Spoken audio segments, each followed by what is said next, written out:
Well guys, welcome back at Modern PSUs, and here we are taking a look at yet another one of these mini PCs, but this time from a different brand. It's called NiPoGi and they just came on the market. Now again, nothing too surprising, but they're using a different APU this time. So the CPU powering this unit is the AMD Ryzen 5 5675U.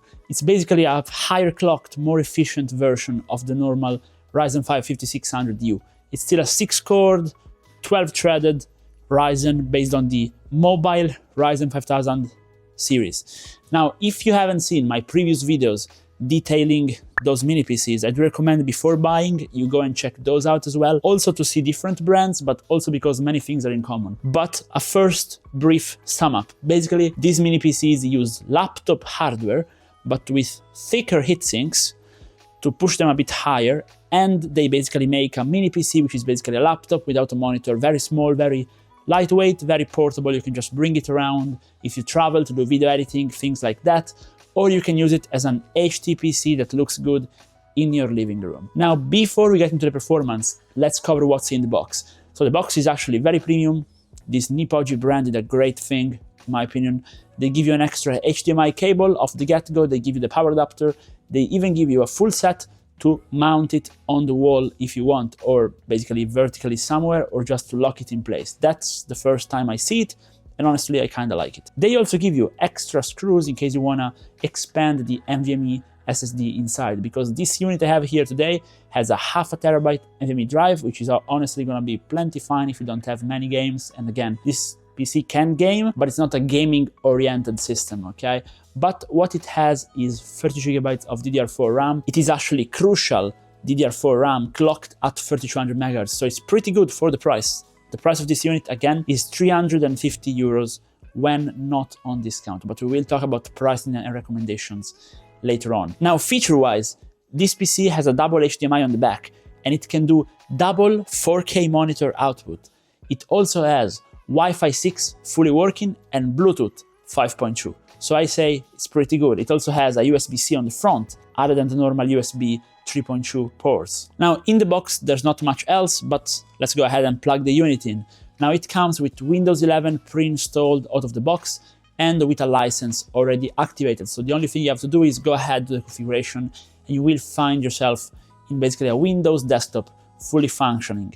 So I installed a few software to test everything out. Now, first thing I did was get CPU-Z running, basically do a little quick system overview. And as you can see, it supports Gen 4 on the graphic interface, which is interesting. Might allow us to do a few mods later on. And then everything is normal. I ran the usual CPU-Z benchmark. Doing over 500 points on single thread is pretty good. Multi is, as expected, a bit lower because of thermal constraint being such a small unit. But during the whole test, temperatures were actually pretty good.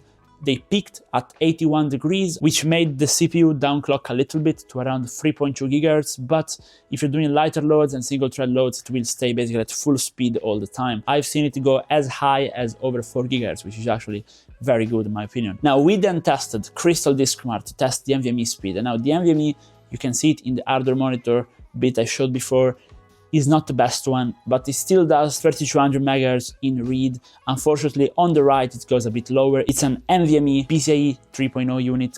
Again, not the best, a bit budget, but definitely fine for normal usage and definitely fine for gaming, to be honest. Putting a Gen 4 drive would have been a bit of a waste of money in this PC, so I definitely understand their choice.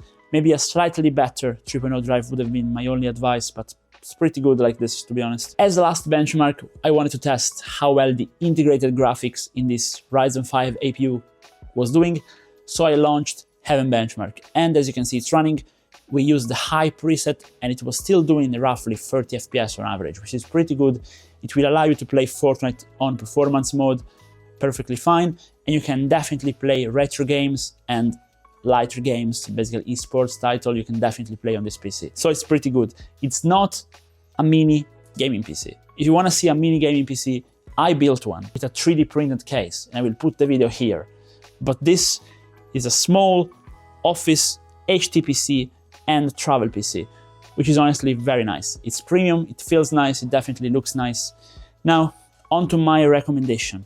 Do I recommend this PC to you guys? Well, to be honest, it is a bit higher priced than a few PCs from the competition, but it's pretty good. Now, do I recommend it at the full MSRP price, which is around 380 bucks? I'd say yes, but it's a tough buy, to be honest. I'd say buy it if it's on a discount. Now, this unit was sent to me for review, and they said it's on discount now, so I will have the link down below with the discount. On discount, it's a good buy. If it goes under 350 bucks, I'd say it's a great buy. To be honest, that's my honest advice. But all in all, nice to see more players in the market. More players in the market means lower prices for us. So I like it. Do let me know down below if you have a mini PC that you want me to try, or if you've tried this one and if you liked it. And also, you can overclock this PC if you want. Do you want me to make a video about that? See you soon, guys. Bye.